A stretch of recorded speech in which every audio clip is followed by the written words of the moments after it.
ಸಂಚಾರಿ ಕಾವೇರಿ ಟ್ಯಾಂಕರ್ಗೆ ಬೇಡಿಕೆ ಹೆಚ್ಚಾಗ್ತಾ ಇದೆ. ಬೇಡಿಕೆ ಹೆಚ್ಚಾಗುತ್ತಿದ್ದಂತೆ ಹೊಸ ನೀರಿನ ಟ್ಯಾಂಕರ್ಗಳ ಖರೀದಿಗೆ ಪ್ಲಾನ್ ಅನ್ನು ಕೂಡ ಮಾಡಿಕೊಳ್ಳಲಾಗ್ತಾ ಇದೆ. ಸಂಚಾರಿ ಕಾವೇರಿ ಟ್ಯಾಂಕರ್ಗೆ ಬೇಡಿಕೆಗಳು ಹೆಚ್ಚಾಗ್ತಾ ಇದೆ. ಈ ಹಿನ್ನೆಲೆಯಲ್ಲಿ ಪ್ಲಾನ್ ಅನ್ನು ಕೂಡ ಮಾಡಿಕೊಳ್ಳಲಾಗ್ತಾ ಇರುವಂತದ್ದು. ಬೇಡಿಕೆ ಹೆಚ್ಚಾಗ್ತಾ ಇದ್ದಂತೆ ಹೊಸ ನೀರಿನ ಟ್ಯಾಂಕರ್ಗಳನ್ನ ಖರೀದಿ ಮಾಡೋದಕ್ಕೆ ಪ್ಲಾನ್ ಅನ್ನು ಮಾಡಿಕೊಳ್ಳಲಾಗ್ತಾ ಇದೆ. ಸುಮಾರು 60 ನೀರಿನ ಟ್ಯಾಂಕರ್ ಖರೀದಿಗೆ BWSSB ಪ್ಲಾನ್ ಅನ್ನು ಮಾಡ್ತಾ ಇದೆ. ಫೆಬ್ರವರಿ ಮೊದಲನೇ ವಾರದಲ್ಲಿ 100 ಟ್ಯಾಂಕರ್, ಕೊನೆಯ ವಾರದವರೆಗೆ 150 ಟ್ಯಾಂಕರ್ಗಳ ಬೇಡಿಕೆ ಇತ್ತು. ಮಾರ್ಚ್ ಮೊದಲ ವಾರದಲ್ಲಿ 160 ಟ್ಯಾಂಕರ್ಗಳ ಬೇಡಿಕೆ ಬಂದಿದೆ. ಇನ್ನು ತಿಂಗಳ ಅಂತ್ಯದವರೆಗೆ ಇನ್ನೂ ಹೆಚ್ಚಿನ ಬೇಡಿಕೆ ಬರುವ ಸಾಧ್ಯತೆ ಇದೆ. ಶೀಘ್ರದಲ್ಲಿ ಹೊಸದಾಗಿ 60 ಟ್ಯಾಂಕರ್ಗಳನ್ನ ಖರೀದಿ ಮಾಡೋದಕ್ಕೆ ಪ್ಲಾನ್ ಅನ್ನು ಕೂಡ ಮಾಡಿಕೊಳ್ಳಲಾಗಿದೆ. ಬೆಂಗಳೂರಿನಲ್ಲಿ ಅಂತರ್ಜಲ ಕುಸಿದಿರುವ ಬಗ್ಗೆ IISC ವರದಿಯನ್ನ ಕೂಡ ಬಿಡುಗಡೆ ಮಾಡಿರುವಂತದ್ದು. ಈ ನಿಟ್ಟಿನಲ್ಲಿ ಟ್ಯಾಂಕರ್ಗಳನ್ನ ಇನ್ನು ಹೆಚ್ಚಿನದಾಗಿ ಖರೀದಿ ಮಾಡಬೇಕು ಅಂತ BWSSB ಪ್ಲಾನ್ ಅನ್ನ ಮಾಡಿಕೊಂಡಿರುವಂತದ್ದು. ಫೆಬ್ರವರಿ ಮೊದಲನೇ ವಾರದಲ್ಲಿ 100 ಟ್ಯಾಂಕರ್ಗಳು, ಕೊನೆ ವಾರದವರೆಗೆ 150 ಟ್ಯಾಂಕರ್ಗಳ ಬೇಡಿಕೆ ಇತ್ತು. ಇನ್ನು ಮಾರ್ಚ್ ಮೊದಲ ವಾರದಲ್ಲೇ 160 ಟ್ಯಾಂಕರ್ಗಳ ಬೇಡಿಕೆ ಕೇಳಿ ಬಂದಿದೆ. ಇನ್ನು ತಿಂಗಳ ಅಂತ್ಯ ಆಗಿಲ್ಲ. ಎಂಡಷ್ಟರಲ್ಲಿ ಇನ್ನೂ ಹೆಚ್ಚಿನದಾಗಿ ಟ್ಯಾಂಕರ್ಗಳ ಅವಶ್ಯಕತೆ ಬರೋದ್ರಿಂದ ಬೇಡಿಕೆ ಹೆಚ್ಚಾಗುವ ಸಾಧ್ಯತೆಗಳು ಕೂಡ ಇರುವಂತದ್ದು. ಹಾಗಾಗಿ ಶೀಘ್ರದಲ್ಲಿ ಹೊಸದಾಗಿ 60 ಟ್ಯಾಂಕರ್ಗಳನ್ನ ಖರೀದಿ ಮಾಡೋದಕ್ಕೆ ಪ್ಲಾನ್ ಅನ್ನು ಕೂಡ ಮಾಡಿಕೊಳ್ಳಲಾಗಿದೆ. ಬೆಂಗಳೂರಿನಲ್ಲಿ ಅಂತರ್ಜಲ ಕುಸಿತ ಆಗ್ತಾ ಇದೆ. ಟ್ಯಾಂಕರ್ಗಳ ಬೇಡಿಕೆ ಹೆಚ್ಚಾಗ್ತಾ ಇರುವಂತದ್ದು. ಈ ಒಂದು ಸಂದರ್ಭದಲ್ಲಿ ಹೆಚ್ಚಿನ ಟ್ಯಾಂಕರ್ಗಳನ್ನ ಖರೀದಿ ಮಾಡೋದಕ್ಕೆ ಪ್ಲಾನ್ ಅನ್ನ ಕೂಡ ಮಾಡಿಕೊಳ್ಳಲಾಗ್ತಾ ಇದೆ. BWSSB ಪ್ಲಾನ್ ಅನ್ನ ಮಾಡ್ತಾ ಇರುವಂತದ್ದು. ರಾಜಧಾನಿ ಬೆಂಗಳೂರು ಸೇರಿದಂತೆ ರಾಜ್ಯದಲ್ಲಿ ಬಿಸಿಲ ಬೇಗೆ ಹೆಚ್ಚುತ್ತಾ ಇದೆ.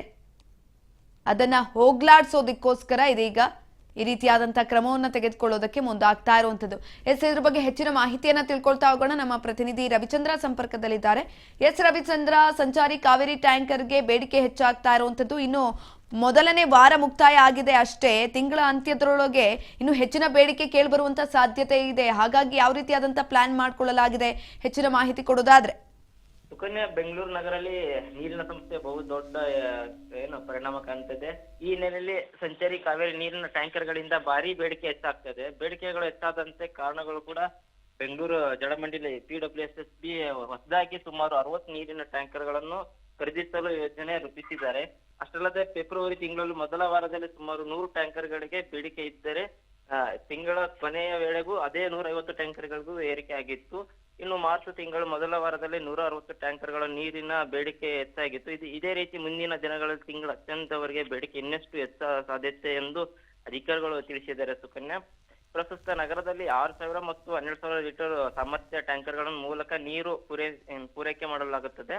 ಈಗಾಗಲೇ 99 ಸಂಚಾರಿ ಕಾವೇರಿ ಟ್ಯಾಂಕರ್ ಅನ್ನು ಕಾರ್ಯನಿರ್ವಹಿಸುತ್ತಿದ್ದು, ಹೊಸದಾಗಿ ಇನ್ನೂ 60 ಟ್ಯಾಂಕರ್ಗಳನ್ನು ಸೇರ್ಪಡೆಯಾದರೆ ಒಟ್ಟು 159 ಹೆಚ್ಚು ಟ್ಯಾಂಕರ್ಗಳನ್ನು ಸೇವೆಯಲ್ಲಿ ಇರಲಿದೆ.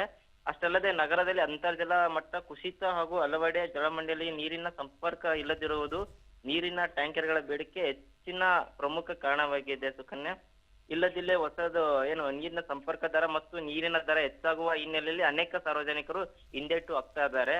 ಇನ್ನು ಬೆಂಗಳೂರಿನ ಭಾರತೀಯ ವಿಜ್ಞಾನ ಸಂಸ್ಥೆ IISc ಇತ್ತೀಚೆಗೆ ಬಿಡುಗಡೆ ಮಾಡಿದ ವರದಿಯಲ್ಲೂ ಕೂಡ ನಗರದಲ್ಲಿ 65 ವಾರ್ಡ್ಗಳಲ್ಲಿ ನೀರಿನ ಕೊರತೆ ಉಂಟಾಗುವ ಸಾಧ್ಯತೆ ಇದೆ ಎಂದು ಎಚ್ಚರಿಕೆ ನೀಡಿದ್ದಾರೆ. ಅಷ್ಟಲ್ಲದೆ AI ತಂತ್ರಜ್ಞಾನ ಮತ್ತು IOIT ಆಧಾರಿತ ವಿಶ್ಲೇಷಣೆ ಮಾಡಿ ಈ ವರದಿ ಸಿದ್ಧಪಡಿಸಿದ್ದಾರೆ. ಒಟ್ಟಿನಲ್ಲಿ ನಗರದ ನೀರಿನ ಸಮಸ್ಯೆ ತೀವ್ರವಾಗುತ್ತಿರೋದ್ರಿಂದ ಈ ಹಿನ್ನೆಲೆಯಲ್ಲಿ ಸಂಚಾರಿ ಕಾವೇರಿ ಟ್ಯಾಂಕರ್ಗಳ ಮೇಲಿನ ಅವಲಂಬನೆ ಆಗಿದ್ದಾರೆ ಎಂದು ಹೇಳ್ಬೋದು. ಸುಕನ್ಯಾ, ರವಿಚಂದ್ರ, ಇತ್ತೀಚೆಗಷ್ಟೇ ಜಲಮಂಡಳಿಯಿಂದ ಒಂದು ಯೋಜನೆಯನ್ನ ಕೂಡ ಜಾರಿ ತರ್ತೀವಿ ಅಂತ ಕೂಡ ಹೇಳ್ದಂಗಿತ್ತು. ಯಾಕಂತ ಅಂದ್ರೆ ಈ ನೀರ್ ಪೋಲ್ ಮಾಡೋದು ಇದೆಲ್ಲವೂ ಕೂಡ ಜಾಸ್ತಿ ಆಗ್ತಾ ಇತ್ತು. ಬೆಂಗಳೂರಿನಲ್ಲಿ ಯಾರೆಲ್ಲ ಎಕ್ಸ್ಟ್ರಾ ನೀರನ್ನ ವೇಸ್ಟ್ ಮಾಡ್ತಾರೆ ಅವರ ವಿರುದ್ಧ ಕ್ರಮವನ್ನ ತೆಗೆದುಕೊಳ್ತೀವಿ, ಜೊತೆಯಲ್ಲಿ ಅವರಿಗೆ ಫೈನ್ ಹಾಕ್ತೀವಿ ಅನ್ನೋ ರೀತಿನಲ್ಲಿ ಹೇಳಿಕೆಗಳು ಕೂಡ ಹೊರಗಡೆ ಬಂದಿತ್ತು. ಆ ಒಂದು ವಿಚಾರ ಎಲ್ಲಿಗೆ ಹೋಗ್ತಾ ಇದೆ ಇದೀಗ?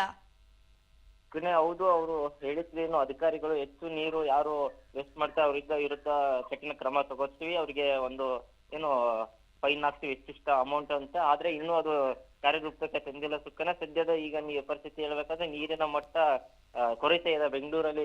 ಜನರಿಗೆ ತುಂಬಾ ದೊಡ್ಡ ಶಾಕ್ ಅಂತಾನೆ ಹೇಳ್ಬೋದು. ಯಾಕಂದ್ರೆ ಅದರಲ್ಲಿ ಬೇಸಿಗೆ ಕಾಲದಲ್ಲಂತೂ ನೀರು ಜಾಸ್ತಿ ಪೂರೈಕೆ ಆಗುತ್ತೆ. ಈ ನೆಲೆಯಲ್ಲಿ ನೀರು ಕೆಲವು ಏರಿಯಾಗಳಿಗೆ ಕಾವೇರಿ ನೀರು ಸರಬರಾಜು ಆಗೋದಿಲ್ಲ. ಆದ್ರಿಂದ ಟ್ಯಾಂಕರ್ ಮೂಲಕ ನೀರನ್ನು ತಗೊಂಡೋಗಿ ಯಾವ ಏರಿಯಾಕ್ಕೆ ಕೊರತೆ ಇದೆ ಸರ್ಕಾರ ಆ ಏರಿಯಾಕ್ಕೆ ಜಿಬಿಎ ನೀರು ಪೂರೈಕೆ ಮಾಡ್ತಾ ಇದೆ. ಸುಕನ್ಯಾ, ಧನ್ಯವಾದಗಳು ರವಿಚಂದ್ರ ಹೆಚ್ಚಿನ ಮಾಹಿತಿಗಾಗಿ.